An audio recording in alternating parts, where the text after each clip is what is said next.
1962, à la suite du triomphe de Fantastic Four, le responsable éditorial Stan Lee est inondé de demandes venant de Marvel pour créer un nouveau personnage. En lisant les lettres envoyées par les lecteurs, il a remarqué que la Chose est le membre le plus populaire de Fantastic Four. Il en conclut que les fans s'identifient à des personnages qui ne sont pas parfaits. Il décide donc de créer un être selon ses principes. Une personne surpuissante qui pourrait apparaître menaçante tout en portant en elle sa propre tragédie.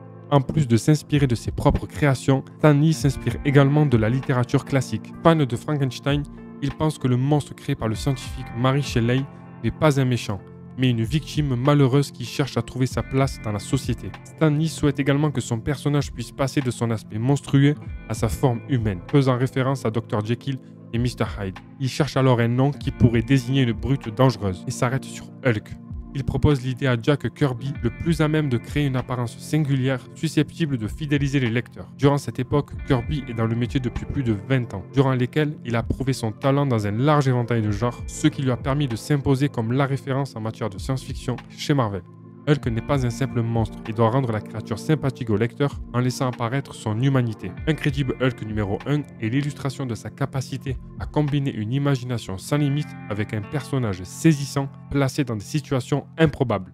Stan Lee y ajoute un jeune équipier adolescent, Rick Jones. Il tient un rôle essentiel dans les origines de Hulk et sera l'un des moteurs des aventures du monstre improbable. Jones prendra même part aux premières aventures des Vengeurs et deviendra l'équipier de Captain America. Incredible Hulk numéro 1 est publié en mai 1962.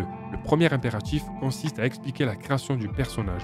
Dans un désert, le physicien nucléaire Bruce Banner prépare un test de bombe gamma, dont lui seul maîtrise le fonctionnement. Alors que l'essai débute, il aperçoit un adolescent rouler en direction de la zone de tir. Bruce Banner se précipite pour le sauver. Il arrive à temps pour pousser Rick Jones dans une tranchée, mais il ne parvient pas à sauter à temps et se retrouve inondé de rayons gamma. La nuit suivante, sous le regard effrayant de Rick, Banner se transforme en forme immense, puissante et massive. Hulk est né. Stan Lee désire que Hulk ait une couleur de peau distincte de celle des humains et choisit le gris dans l'espoir de donner un aspect dramatique au personnage. Mais quand il revoit les exemplaires imprimés, il comprend qu'il a fait une erreur. La quadrichromie, le procédé qui permet de produire une large gamme de teintes à partir de couleurs élémentaires, ne parvient pas à rendre le gris de manière constante. Il est pâle dans certaines cases et presque noir dans d'autres. Stan Lee préfère oublier le gris et change la couleur dès le numéro suivant, s'arrêtant sur le vert, plus accrocheur, plus facile à reproduire et rarement utilisé par des personnages principaux. Sa série d'origine ne dure que 6 numéros, mais le personnage a droit à une seconde vie en tant que membre fondateur des Vengeurs. Aujourd'hui, Hulk est l'un des héros Marvel les plus connus et les plus populaires, accédant à un large public grâce à ses séries et ses films. D'un point de vue narratif, sa popularité réside dans le fait que malgré son héroïsme, il perd souvent le contrôle et crée plus de problèmes qu'il en résout. Bruce Banner est l'un des hommes les plus intelligents de la planète, et donc, qu'est-ce que ferait Hulk s'il avait le contrôle? Et voilà, c'est la fin de cette vidéo les amis. Si ça vous a plu, venez pas se donner un gros pouce bleu en l'air. Je vous laisse également le plaisir de vous abonner à ma chaîne YouTube. On se retrouve demain pour un nouvel épisode et on s'attaquera à Spider-Man. C'était Toto l'Artichaut, heureux de vous avoir diverti. Ciao!